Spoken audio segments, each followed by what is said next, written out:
proclamarei que o Senhor é bom.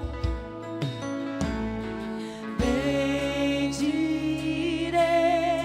ao Senhor pra sempre, proclamarei que o Senhor é bom. O Senhor reina, reinará com majestade. O Senhor reina em justiça e em verdade.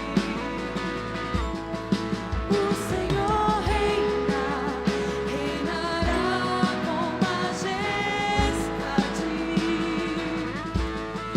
O Senhor reina em justiça e em verdade. O Senhor é bom, o Senhor é bom, sua misericórdia dura para sempre.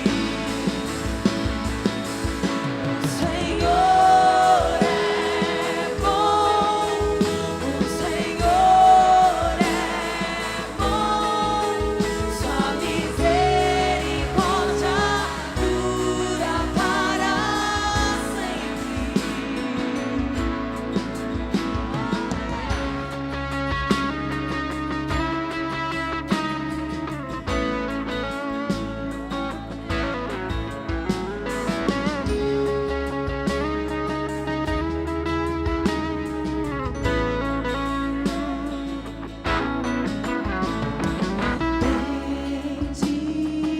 Bendirei ao Senhor pra sempre, proclamarei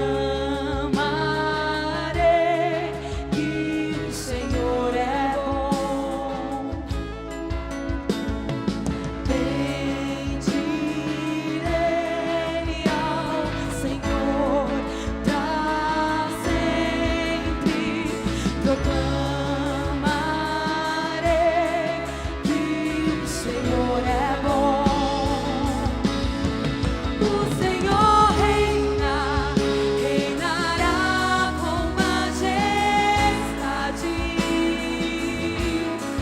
O Senhor reina em justiça e em verdade. O Senhor reina, reinará com majestade. O Senhor reina em justiça e em verdade. O Senhor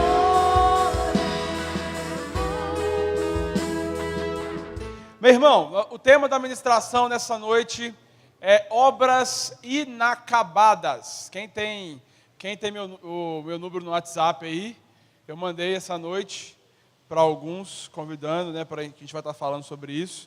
Eu vou começar a mandar no WhatsApp o que nós vamos tratar aqui no culto, para você ir se preparando e tal. E se você desejar receber as nossas mensagens, as mensagens do meu celular, primeiro você precisa ter o meu número cadastrado na sua agenda, para você receber a lista de transmissão, tá? E aí, você não recebe as minhas mensagens, você vai na tenda da bênção dar o nome para o Max. Max, balança a mão aqui. Você vai dar o seu nome e seu número para ele, que aí ele vai me passar, eu vou te adicionar e você vai passar a receber os spoilers das ministrações aqui, amém? E hoje nós vamos falar sobre obras inacabadas, baseada no texto de Esdras, capítulo 1. Eu estou achando tão legal que tinha alguns jovens aqui de manhã, eles estão aqui de novo, vão ouvir a mesma mensagem de novo. Que é isso, gente? Aleluia. Esdras, capítulo 1. Nós vamos ver que esse livro ele vai relatar o retorno, né, o reagrupamento do povo de Israel, que estava saindo do exílio babilônico. Eles ficaram 70 anos no cativeiro babilônico. E aí Esdras vai contar, né, esse é o contexto em que Esdras esse livro foi escrito, é que o povo tinha saído do exílio, após 70 anos exilados pelo povo babilônico, e aí vem esse texto aqui para nós. Capítulo 1 de Esdras vai nos dizer assim: no primeiro ano de Ciro, rei da Pérsia, o Senhor cumpriu a profecia que havia anunciado por meio de Jeremias. Um outro ponto que nós destacamos aqui de manhã é que a nossa Bíblia não está escrita em ordem cronológica. Por isso você está vendo ele sendo citado Jeremias lá atrás, tá ok? É porque ela não está em ordem cronológica. Se você quiser ler a Bíblia em ordem cronológica, existe uma Bíblia em ordem cronológica para você ver as ordens, a ordem aí dos acontecimentos. Então, a profecia que havia sido anunciada pelo profeta Jeremias. Continuando, despertou o coração de Ciro para registrar por escrito a seguinte proclamação e enviá-la a todo o seu reino. Olha o verso 2. Assim diz Ciro, rei da Pérsia: o Senhor, o Deus dos céus, me deu todos os reinos da terra, e ele me encarregou de lhe construir um templo em Jerusalém, em Judá. Quem pertence ao povo de Deus, volte a Jerusalém, em Judá, para reconstruir o templo do Senhor, o Deus de Israel, que habita em Jerusalém. E que seu Deus esteja com vocês, onde quer que se encontre esse remanescente judeu, que seus vizinhos ajudem com as despesas, dando-lhes prata e ouro, suprimentos e animais, além de ofertas voluntárias para o templo de Deus em Jerusalém. Então, o Senhor despertou o coração dos sacerdotes, dos levitas e dos chefes das tribos de Judá e Benjamim, para que fossem a Jerusalém e reconstruíssem o templo do Senhor. Todos os seus vizinhos ajudaram, dando-lhes utensílios de prata e ouro, suprimentos e animais. Também lhes deram muitos presentes valiosos, além de todas as ofertas voluntárias. Versículo 7, o rei Ciro tirou os utensílios que o rei Nabucodonosor havia levado do templo do Senhor em Jerusalém e colocado no templo dos seus próprios deuses. Versículo 8, Ciro, rei da Pérsia, deu instruções a Mitredate, seu tesoureiro, para que lhe contasse esses utensílios e os entregasse a Sesbazar, líder dos exilados que voltavam para Judá. Aí depois, a partir do versículo 9, nós vamos ver uma lista desses utensílios que eles estavam arrecadando. No total, você vai ver no versículo 11, foram, todavia, cerca de 5.400 utensílios de ouro e prata que eles trouxeram para a construção do templo. Deixa aberto aí. Meu irmão, então o povo estava voltando, tinha saído do exílio, babilônico, porque ficaram esse tempo todo preso lá e trabalhando, enfim. E nós vamos ver na história, nesse livro, que o povo estava passando por certas dificuldades. O povo havia muita iniquidade no meio daquelas pessoas, no entanto que eles começaram a se casar com povos que não eram para se casar, o casamento misto, que nós vamos chamar. E o templo, durante esse tempo de exílio, o templo havia sido destruído. E aí, através de uma profecia se cumpre, o Senhor cumpriu a profecia que já havia anunciado por meio de Jeremias, e aí ele desperta o coração de Ciro, rei da Pérsia, para virar para o povo e falar para o povo reconstruir o templo. Houve um direcionamento para aquele povo para reconstruírem o templo do Senhor. Então, o povo estava distante do Senhor, e aí eles começaram a perder os princípios elementares da lei de Moisés. E aí vem nesse momento um direcionamento para eles reconstruírem, porque eles não tinham mais um lugar para entregar a sua devoção, um lugar para entregar o holocausto. E aí nós vamos ver que o problema estava tão grande ali, que no capítulo 2 vai nos contar que não havia um sacerdote sequer capaz de consultar a Deus. As pessoas estavam extremamente longe do Senhor. E aí ele vem com esse direcionamento para a reconstrução do templo. E quando nós estamos longe do Senhor, nós criamos heresias, nós criamos pensamentos contrários ao texto sagrado. E essa é a tendência. E até notei aqui, quando distanciamos da palavra, criamos até heresias, doutrinas de fariseu.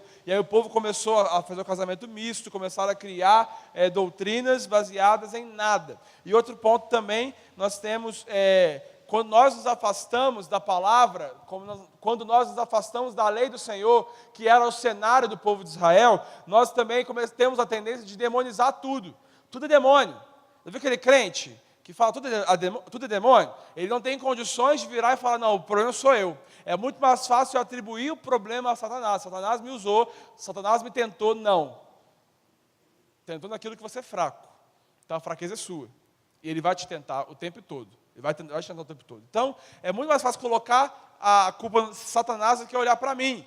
Então, isso é uma das causas do afastamento da lei, do afastamento da palavra. E esse era o cenário, mais ou menos, ali daquele povo. E, meu irmão, o templo que eles estão reconstruindo, que é o assunto aqui, ele representava a habitação de Deus na terra. Por isso que eles tinham tanto zelo pelo templo. Vamos reconstruir, porque ali é a habitação de Deus, a gente precisa ter Deus aqui, ok?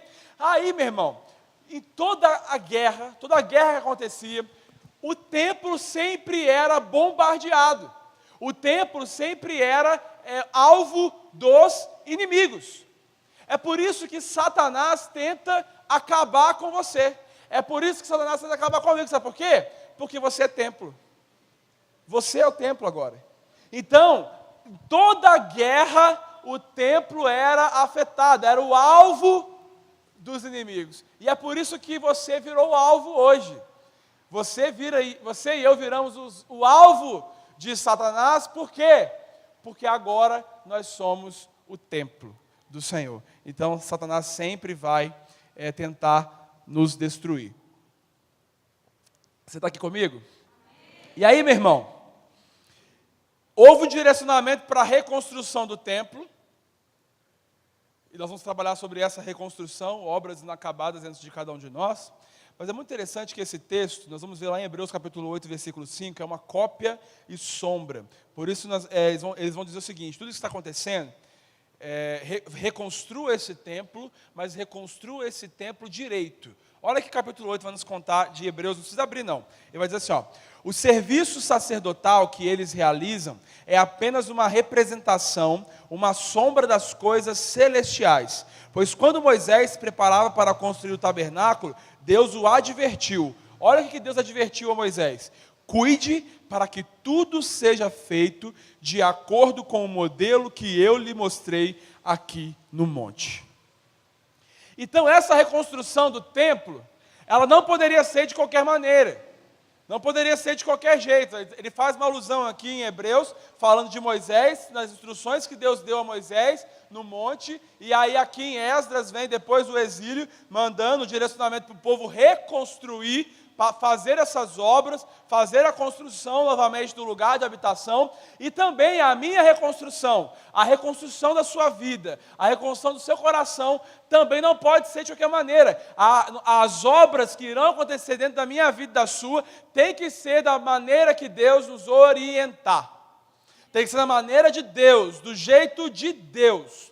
E, meu irmão, nós queremos focar aqui em muitos projetos, em muitos direcionamentos que Deus nos dá, que nós abandonamos, abortamos direções, abortamos propósitos que Deus nos direciona por conta de oposições. Só que Deus, nessa noite, Ele está nos convidando a voltarmos a essas obras que não foram acabadas e terminarmos essas obras. Ele quer completar essa obra dentro de você, para que você venha completar os projetos que o Senhor colocou na sua mão.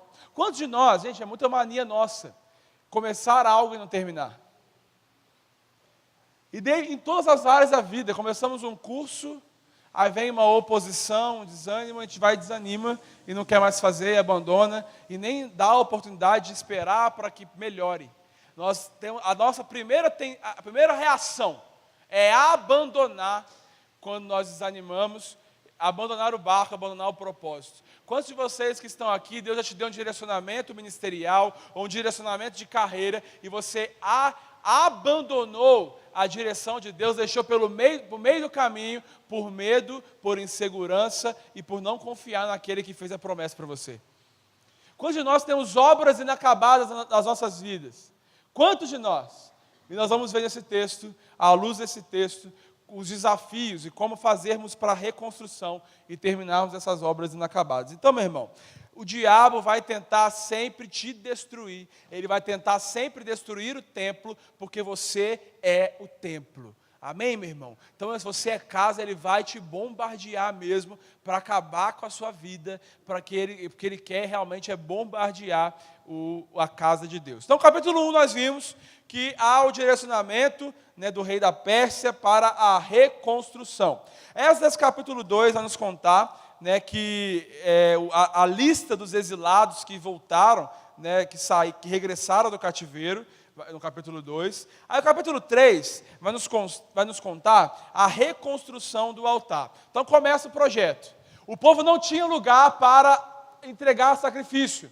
O povo não tinha lugar para entregar os holocaustos, a adoração. Então a primeira coisa que eles fazem, no capítulo 3 de Esdras, vai ser a reconstrução do altar. Para eles reconstroem um altar para ter um lugar onde entregar a devoção. E meu irmão, a obra do Senhor, para que você consiga viver novamente um avivamento, consiga terminar as obras que foram inacabadas, a primeira obra que precisa acontecer é no altar.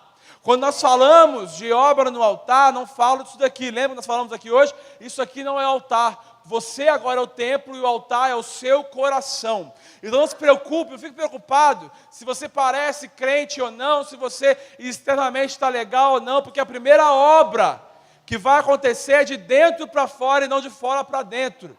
Então o altar precisa ser restaurado. O seu coração e o meu coração precisa ser restaurado. O primeiro passo para conseguirmos terminar essas obras inacabadas é a restauração do altar. Como está seu coração? Que tipo de adoração você está entregando para Ele?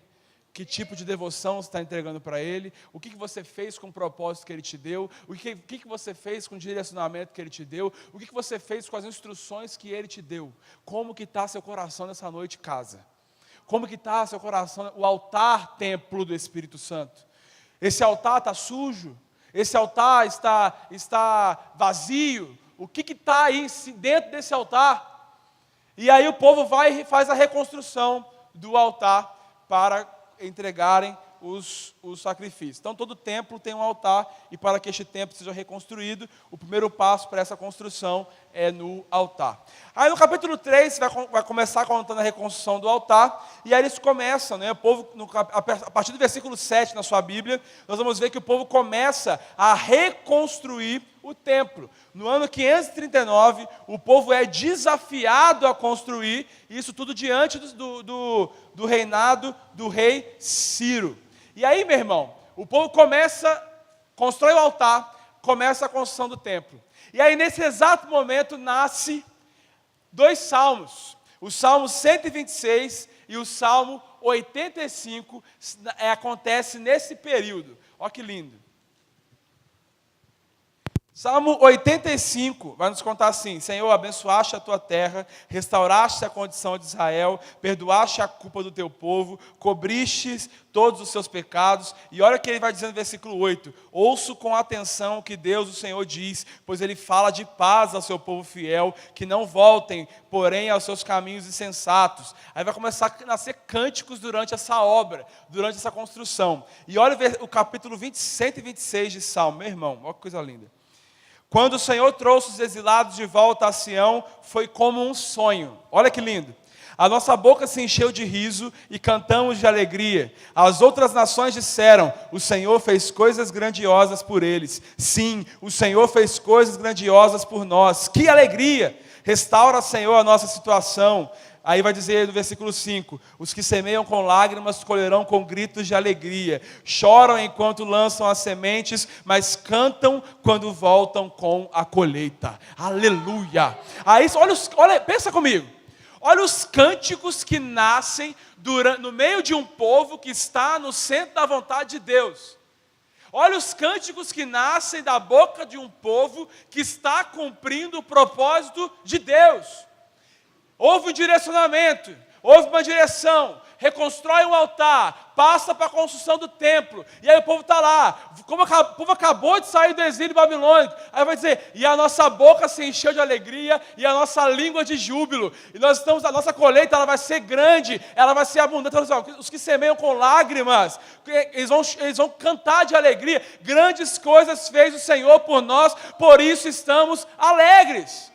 Meu irmão, pode ser que nessa construção vieram problemas, vieram situações adversas, sim, mas eles estavam no centro da vontade de Deus, eles estavam seguindo a direção de Deus, e quando nós seguimos a direção, quando obedecemos a direção de Deus, pode ser que seja cansativo, pode ser que as lutas venham, mas nós cantaremos: grandes coisas fez o Senhor por nós, por isso estamos alegres. Estamos alegres por quê? Porque eu estou no centro da vontade de Deus.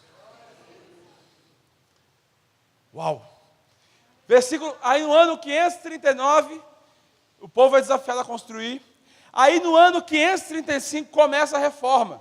Levante-se Jesua e Zorobabel como os líderes da reforma do templo, e aí, ou seja, 4 anos depois do planejamento todo, começa a construção. Nasce aquele salmo, do Salmo 84, Salmo 107 e o Salmo 66. Quão amáveis são os teus tabernáculos, Senhor dos exércitos. A minha alma suspira e desfalece pelos seus atos. O pardal encontrou casa e andorinha ninho para si. Eu encontrei teus altares, Rei meu e Deus meu. Olha o cântico que estava saindo da boca desse povo, cumprindo o propósito de Deus. O povo estava alegre, o povo estava festejando porque o templo seria reconstruído, e eles estavam seguindo a direção de Deus. Amém, irmão?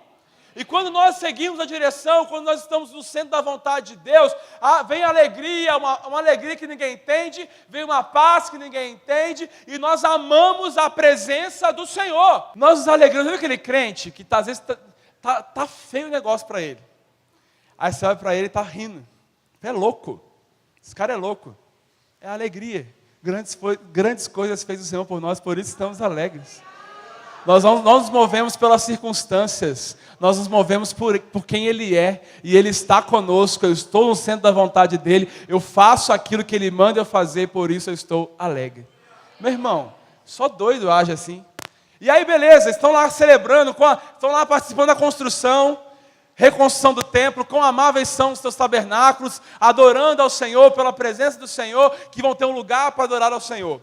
Aí olha aí, versículo 4, todo mundo lá cumprindo o propósito com excelência, no centro da vontade. Deus deu direção para você vai. Só que acontece algo. No capítulo 4, os inimigos se opõem à construção, à reconstrução do templo.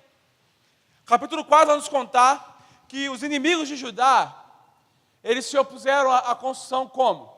Eles chegaram nos líderes lá, nos mestres de obra, e viraram para eles assim: ó, deixa a gente participar da construção do templo com vocês. E aí Zorobabel e Jesus falaram assim: não. O direcionamento de Deus foi para que nós reconstruíssemos o templo e não vocês. Meu irmão, se Deus deu uma direção é para você cumprir, não é para outro cumprir. Se Ele te deu um direcionamento, se Ele te deu uma vocação, um ministério, qualquer direcionamento que Deus te deu é para você cumprir aquilo que Ele mandou e não outra pessoa. E aí os líderes falam assim: não, vocês não querem ajuda. Aleluia. Não quero ajuda. Não queremos ajuda porque o direcionamento que foi dado por Ciro era para a gente reconstruir. Versículo 3 do capítulo 4 vai dizer: mas Zorobabel, Jesus e os outros chefes de família de Israel responderam assim: de maneira nenhuma, vocês não podem participar desse trabalho, somente nós construiremos o templo para o Senhor, o Deus de Israel, conforme Ciro, rei da Pérsia, nos ordenou. Olha que doido, versículo 4 do capítulo 4, irmão. Então os habitantes da região tentaram desanimar e amedrontar o povo de Israel para que não continuassem com a construção. Subornaram agentes para trabalhar contra eles e frustrar os planos do povo. Meu irmão, olha que doido.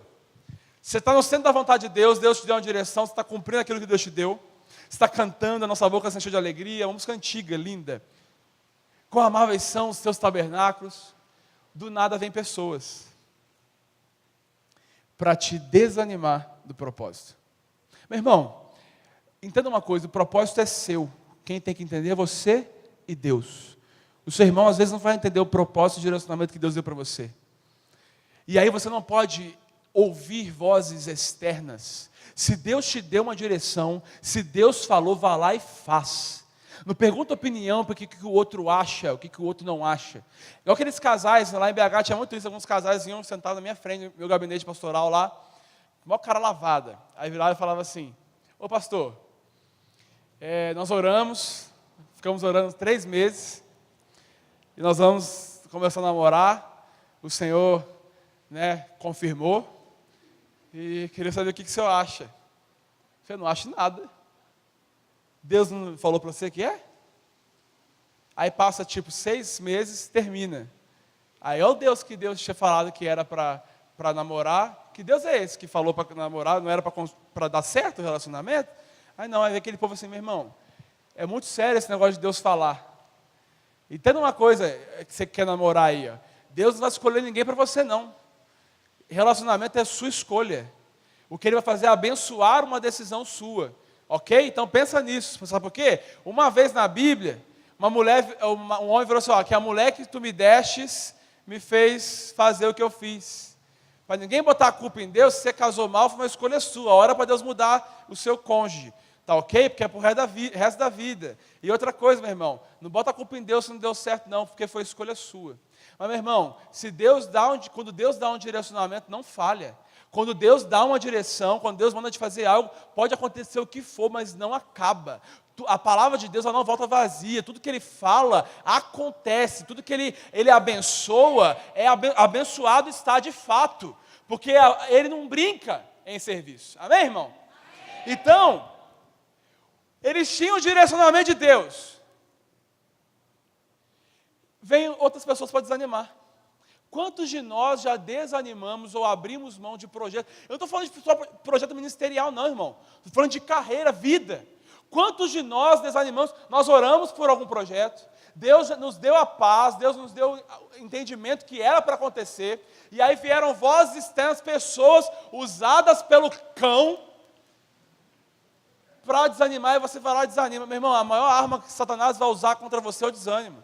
Porque um crente desanimado, ele não tem fé, não tem disposição, ele não consegue colocar plano nenhum em prática, ele é procrastinador, porque o desânimo corrói, o desânimo acaba com a vida do crente. E aí vem oposições, pessoas levantadas para desanimar, e o povo vai lá e desanima.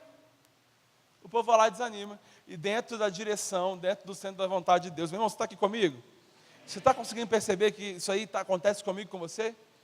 Estamos no centro da vontade, estamos com a palavra, Deus deu a palavra, vamos embora, vamos em cima dessa palavra. Mas vem um crente, ou um Satanás. Eu acho que não vai dar certo não. Eu acho que você não deveria fazer isso. Ou eu acho que você deveria sair de onde você está, porque Deus, acho que não dá não. Crê em Deus Pai, meu irmão, faz isso não. Cadê a palavra de Deus, o direcionamento de Deus para você? Você vai ficar ouvindo vozes?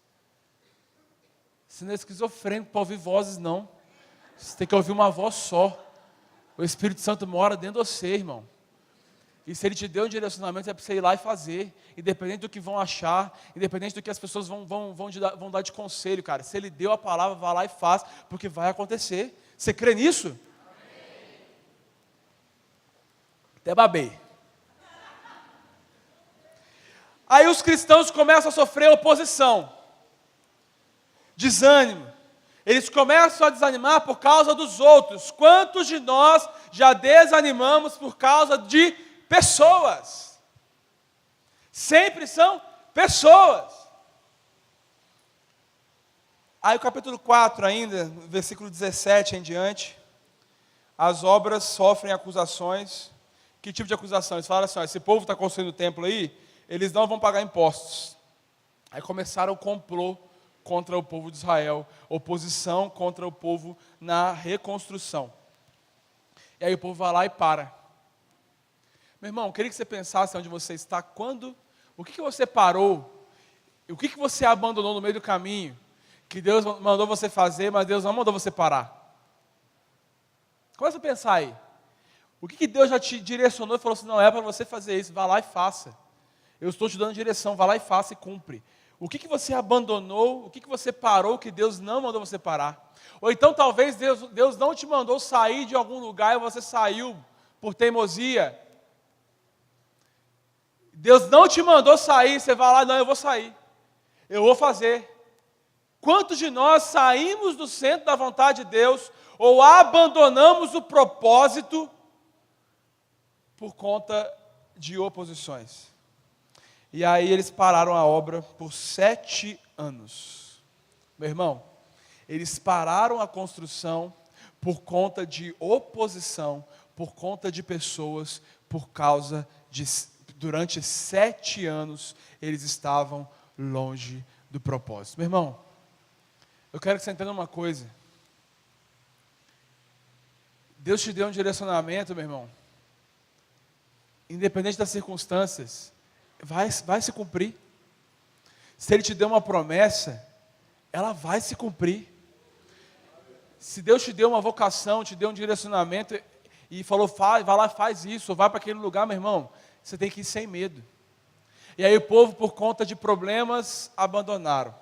E a história vai continuar lá no livro de Ageu. Vão lá comigo? O livro de Ageu continua a história, já vou acabar. Ciro já tinha morrido. Aí Dario, dia 29 de agosto, Ageu capítulo 1. No dia 29 de agosto, do segundo ano do reinado de Dario, o Senhor transmitiu uma mensagem. E olha a mensagem, olha, meu irmão, abra sua Bíblia aí. Você gosta de Bíblia? Tem que pegar a Bíblia para trazer a Bíblia para a igreja, viu? Olha o versículo 3 do capítulo 1 de Ageu. Irmão, vocês estão comigo? Estão conseguindo entender a história? Está conseguindo? Olha o versículo 3. Então, o Senhor enviou esta mensagem por meio do profeta Ageu. Olha o que o texto vai dizer, igreja. Por que vocês vivem em casas luxuosas, enquanto a minha casa continua em ruínas? Assim diz o Senhor dos Exércitos: vejam o que tem acontecido com vocês. Plantam muito, mas colhem pouco. Comem, mas não se saciam. Bebem, mas ainda têm sede. Vestem-se, mas não se aquecem. Os seus salários desaparecem como se vocês colocassem em bolsos furados. Meu irmão, o povo abandona o direcionamento de Deus. O povo larga os projetos que Deus tinha direcionado. Olha o que acontece com ele. Olha que o profeta Ageu se levanta para esse povo e fala: vocês estão vivendo em casas luxuosas, enquanto a minha casa está em ruínas. O que é isso?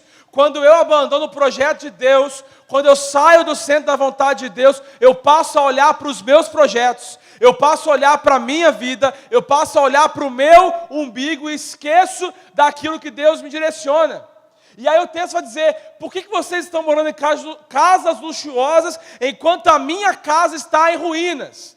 Vocês abandonaram o propósito, vocês pararam de viver, saíram do centro da vontade e estão fazendo as coisas do jeito de vocês.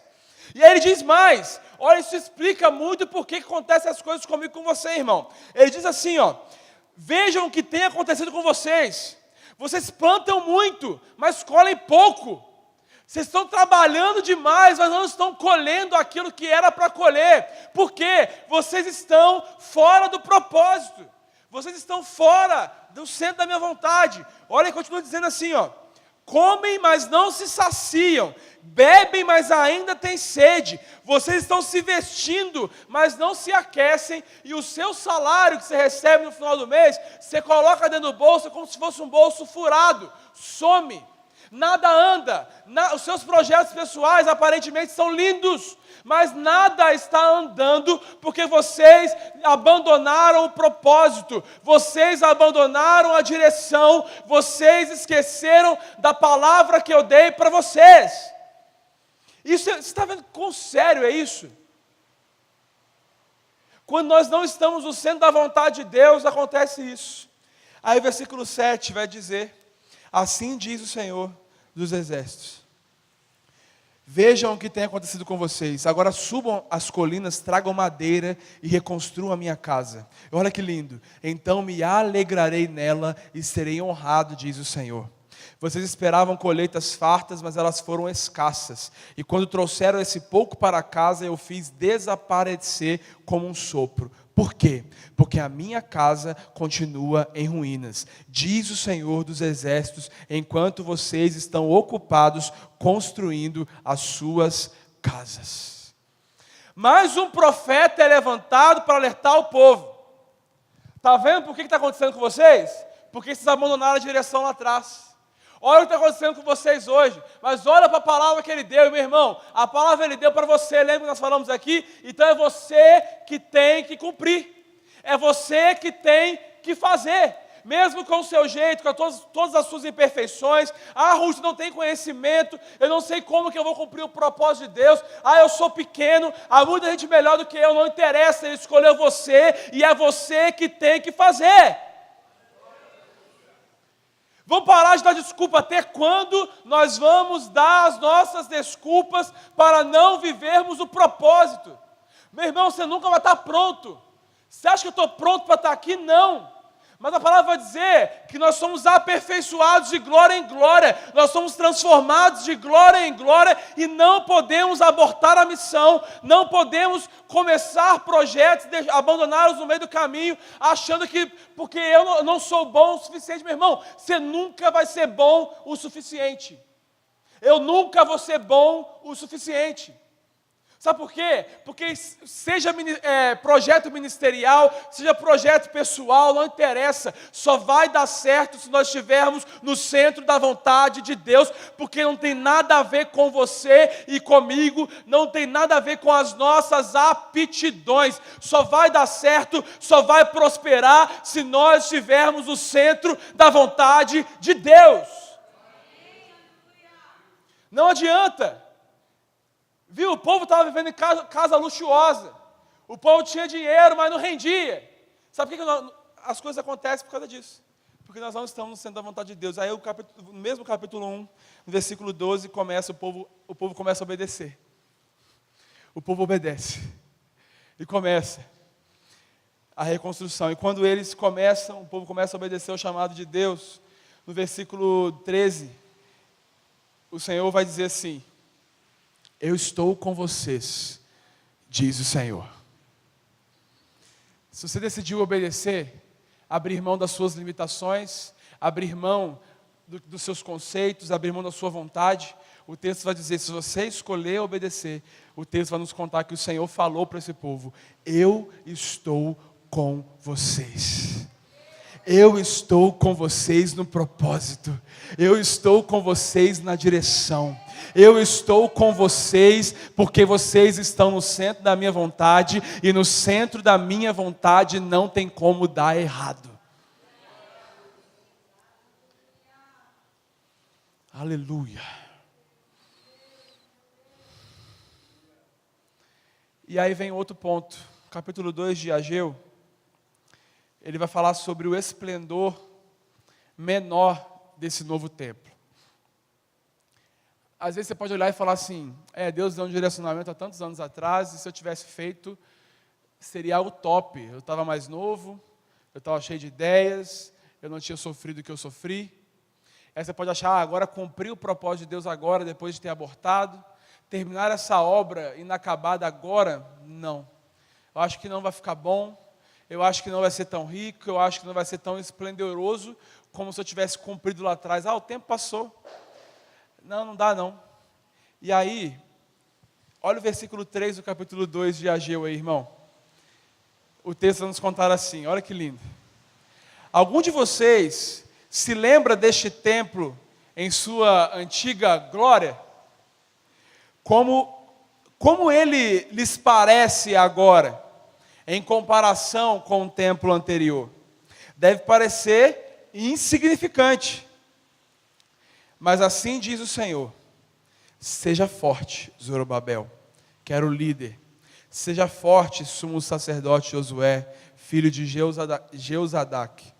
Sejam fortes todos vocês que restam na terra. Mãos à obra, pois eu estou com vocês, diz o Senhor dos Exércitos. Eu li de manhã, me emocionei, não consigo ler isso sem me emocionar, porque, meu irmão, a gente acha que as coisas têm a ver com a gente. A gente acha que a gente tem que ser bom o suficiente para cumprir, ou acha que, não vai dar certo. E aí o texto vai dizer: sejam fortes, eu estou com vocês. O versículo 5 do capítulo 2 vai dizer assim: o meu espírito habita em seu meio, como eu prometi quando vocês saíram do Egito. Portanto, não tenham medo. Não fica preocupado se você voltar para o centro da vontade de Deus, se vai ser menos esplendoroso do que antes, ou se não vai dar certo, não vai ser tão legal, o tempo é outro, eu sou outra pessoa, não vai ser tão bonito como seria se eu tivesse cumprido na época que Deus deu a palavra. Não! O texto vai continuar dizendo assim, pois, versículo 6, igreja, pois assim diz o Senhor dos Exércitos, em pouco tempo eu sacudirei novamente os céus e a terra, os mares e a terra seca. Meu irmão, você acha que você não vai ter recurso para dar continuidade no projeto abortado? Você acha que Deus não vai suprir as suas necessidades se você for na direção, se você for no caminho? Olha o que o texto vai dizer, versículo 7, sacudirei todas as nações, e os tesouros das nações virão para este lugar, para este templo. Eu encherei este lugar de glória,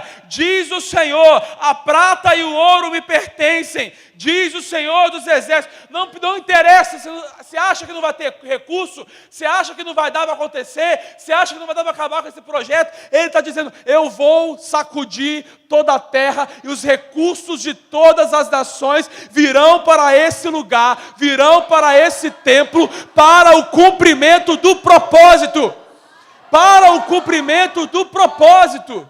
Não tem nada a ver com você, não tem nada a ver com dinheiro, tem a ver com direções. E o texto vai finalizar dizendo, a glória da segunda casa será maior do que a da primeira. A glória da segunda casa vai ser maior. Não interessa se você é imperfeito, não interessa as suas limitações, mas a glória não cumpriu lá atrás, vai cumprir agora. Não, se não seguiu a direção lá atrás, é o tempo de seguir a direção agora, porque o que passou, passou. A glória da segunda casa será muito maior do que a da primeira. Assim diz o Senhor dos Exércitos. Aleluia! Aleluia! Meu Deus! Que projeto você abortou, meu irmão? Que direção que Deus te deu que você abriu mão dela, cara? Pelo amor de Deus.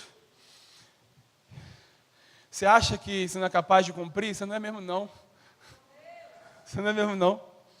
Mas o Espírito que habita em você é.